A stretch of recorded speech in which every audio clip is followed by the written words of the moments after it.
It is no surprise that Donald is throwing yet another temper tantrum, or if you like, yet another Trumper tantrum. Donald finds it very hard to lose. It's not good. It's not good if Joe Biden becomes president to have half the country believe that he stole the election and it was illegitimate. That's not good for the next president or the next president or the next president. This man is a pathological liar. The man cannot tell the truth. Who's deciding who gets inaugurated? It would be the results of that commission and what they find. It can't just be, somebody tweeted this. It's got to be demonstrable facts that can be laid out with evidence. The mechanism to try to force that is denying certification on the 6th. This is not opinion or observation about Senator Cruz. This is Senator Cruz. These are his words. I can't say they're his truths because they're not all consistent. If you know anything about truth, evidence, or logic, you can't have two opposite things be true at the same time, but they are his Cruzisms. Warning Trump was a liar. Warning after Trump lost in 2020 that you'd need actual facts and evidence.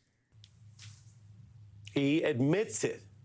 You heard the question there. So who decides who gets inaugurated? That's what this is all about, because you have a certified winner. You have all of the courts having passed up any potential challenge to that. So at that point, it was President-elect Biden. And Cruz answers that this fake, made-up so-called commission that he and his Trump buddies were planning to try to create to bureaucratize a coup. That's what they were trying to do.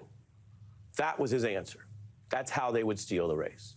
An exclusive, it's a never-before-heard recording of a phone call between a Fox anchor and Republican Senator Ted Cruz, and this is from that key tense period in November 2020. And as part of our reporting, we can tell you the source tonight. This is from a former Fox producer who's turned whistleblower who came up in the same related case about Fox alleged lies, Abby Grossberg. Now, in this recorded call, Senator Cruz discusses how facts would be needed to prove Trump's election fraud claims in court. It can't just be, somebody tweeted this. It's got to be demonstrable facts that can be laid out with evidence, because that's what a court of law is going to look to, not just an allegation, but actual facts. And so, I'm hopeful. I hope when Rudy comes on the show tomorrow, he has some of those facts, and I hope the legal team continues to lay out the specific evidence, because that's what it's going to take to prevail in court. Fact check, true. That is what it would take. Senator Cruz was a lawyer for a long time. And what he just described is the actual process. It is interesting that behind the scenes, he sounds more tethered to reality about that process than in the way he acts in his public life. And I'm going to get to that fact check. But what he described there was true. You need facts to prevail in court. They didn't have those facts. They never prevailed in court.